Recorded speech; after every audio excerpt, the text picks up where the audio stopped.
bang mi ai khoi gi pun si ase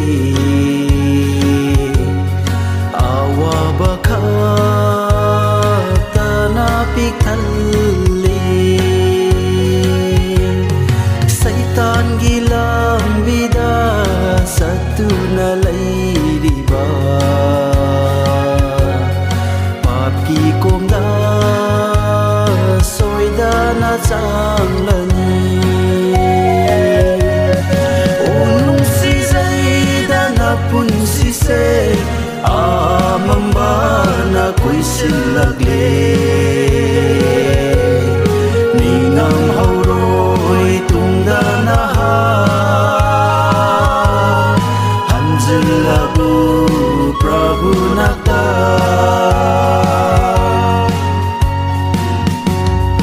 ngai hak tangi wakhal na nangi punsi saduna thak tu na lairiba nasana than tana na punsi mang ali pamu zaida na punsi ado unung si zaida na punsi se amamba na koi silagle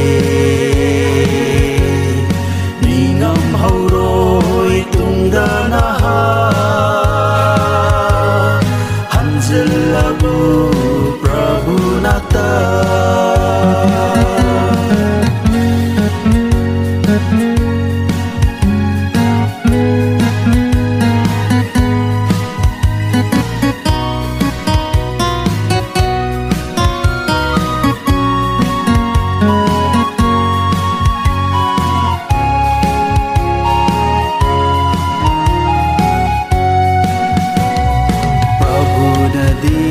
nang buta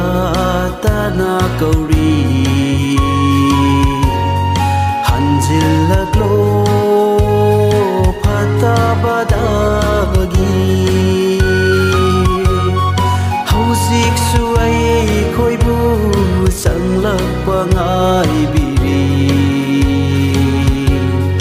thong hang duna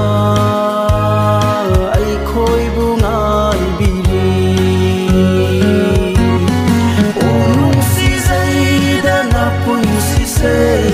amamba na koi silagle ningam hauroi tungdana ha hanjilabu prabhu nakta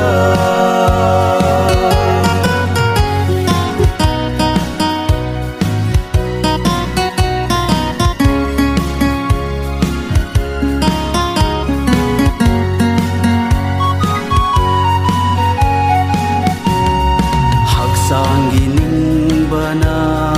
thawai bu yek nei thawai pan ba na hak sang bu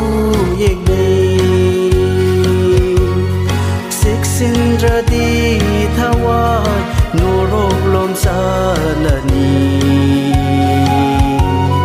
matam lairi ngai sang zau rasi unung si zaida na pun si se amamba na koi silagle